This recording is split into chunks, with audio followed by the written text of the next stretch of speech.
Hey guys, I'm Jordy, and this is your guide to the first encounter in Trials of the Grand Crusader, the 3 boss fight, the Beasts of Northrend.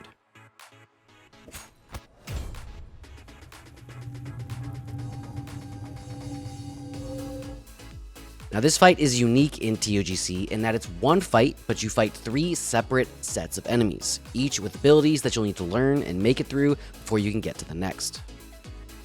For raid composition on this one, you'll be looking at 2 tanks and at least 4 healers for your first clear. You could likely do with fewer, but at least 4 will be a good start for your first few weeks.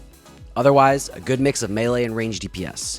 You don't want too many of either, as in phase 2 you'll be contending with some difficult debuffs that splash, and too many of either can get complicated. Alright, so we'll split this guide up into 3 parts. First, Gormok the Impaler. Gormok enters the arena looking for trouble, and boy does he find it. Your tank should quickly pick him up and the raid starts blasting. Gormok has a few abilities, but all should be pretty easily handled. First, he'll occasionally cast Staggering Stomp. This is an AoE ability that hits anyone within 15 yards, dealing about 12k damage and interrupting spell casts for 8 seconds. Super easy for range to avoid, and for melee it's not so dangerous that you'd need to worry about it. Just heal through it and keep pumping. Next, he'll cast Impale on his current target. This does 150% weapon damage and applies a stacking bleed to his target that ticks for every 2 seconds. This bleed hurts, so you'll want to tank swap or bubble it off to let the bleed expire before it stacks too high. We do this around 2 or 3 stacks, up to you what you think you can handle. He will also buff himself with Rising Anger every 20 seconds or so. This is a simple damage increase buff, so you'll want to finish him off before it stacks too high. Okay, now most importantly, you'll see these little guys running around. These are Snowbold Vassals, little friends of Gormok that he'll throw at one of you every 25% or so. They land on your head and give you a debuff called Snowbold!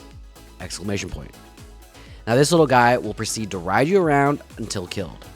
It has 800k HP on heroic, and while it's on you, will do a few annoying things. First, it will occasionally stun you for 2 seconds. This sucks. It will also throw a firebomb at someone in the room, a simple fire on the ground that they'll need to move out of. Finally, it will hit you with Head Crack, a damaging attack that will also interrupt your spellcasting for 5 seconds. This is super annoying. So if you find yourself snowballed, you should run into the melee stack and let them cleave off of the snowballed. It won't take any AoE damage, but DPS can cleave off of it, so have everybody swap to it and burn it down before returning to Gormok. Remember, there are a static 4 of these, so you need to get rid of them as soon as possible to get your friends back in the fight before moving on to the next encounter. And that's it for Gormok. Right as he dies, the final snowbolt will spawn, so make sure everyone turns to it super quick and burns it down, as in a few seconds you'll be facing your next enemies, so clean it up and then turn your attention to Acidmaw and Dreadscale. Now these 2 Jormungers, Acidmaw and Dreadscale, each carry a unique set of abilities that complement each other and will swap their ability sets while maintaining their elemental affinities after each burrow phase.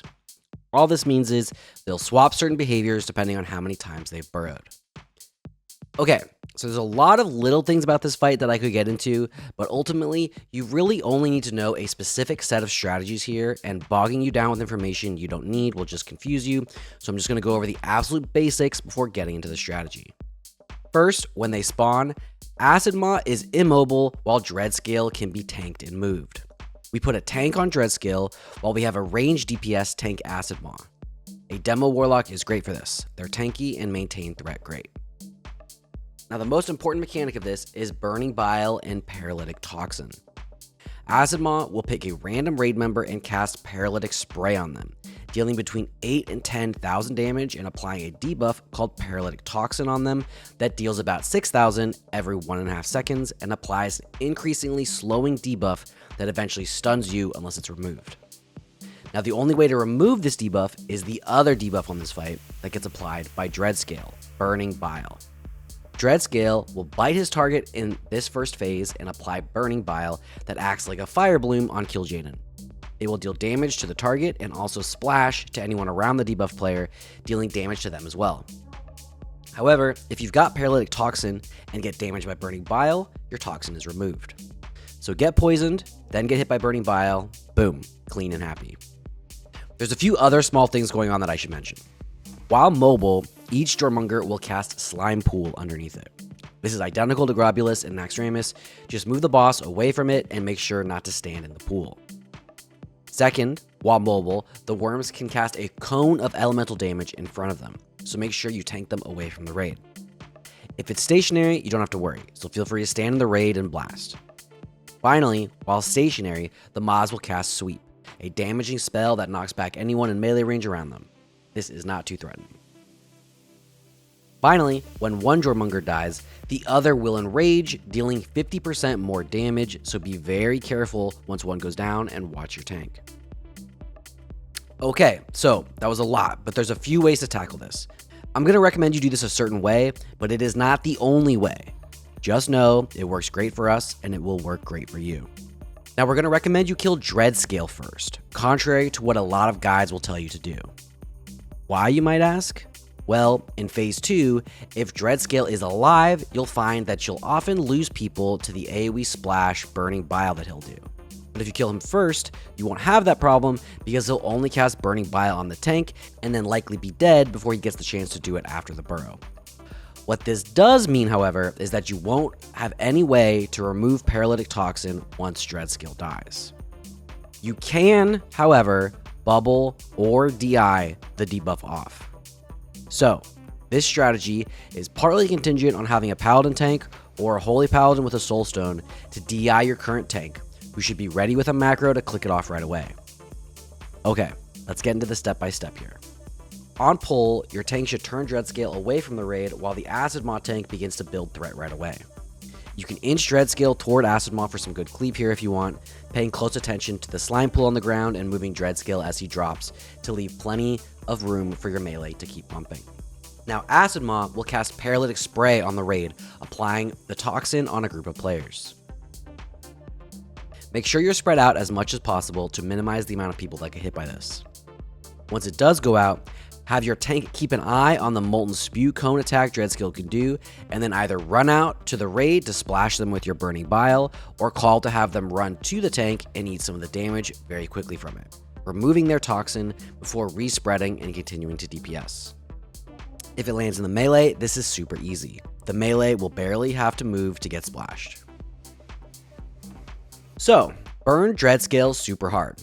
Early on, you may want to use your Lust here to help cleave and get it to 5%, but try not to kill him. If you have extra time, swap to Acidmaw, but be very careful not to kill Dreadscale too early. Your goal is to get him as close to dead as you can and have them submerge just as Dreadscale dies. If you did it correctly, Acidmaw won't enrage, and this is a great way to avoid the extra 50% damage and makes the fight significantly easier. Okay, so Acidmaw submerges. Do your best to clean the raid up from any leftover toxins and get ready for him to come back up. Divine Hymns are good here if the tank has to soak into the raid with bile. A few seconds later, they emerge, and if you DPS correctly, Dreadscale will already be dead and your tank picks up Acidmaw. Now he should have some time left on his Burning Bile, so if things go well, the Paralytic Toxin will get applied quickly and then be immediately removed by the leftover bile. But if not, then go ahead and pop that bubble or get DI'd. Remove that debuff and keep on blasting. Try not to let the toxin progress to the point that you get stunned. It will absolutely be a problem and should be avoided. Otherwise, this phase is super easy. Just keep the boss moving some because of the slime pool and keep the tank up. Alright, down they go. On to the final encounter of this boss, Icehowl. Now, Icehowl is actually one of the easiest fights in here, but if your raid's looking a little weak from various deaths during the Jormunger section, you might find it a bit difficult. Now, Icehowl has a few small abilities and one major one. Let's start with the smaller stuff. First, he'll occasionally cast Ferocious Butt on the tank. This is a hugely damaging attack on the current target that will apply a 2.5 second stun.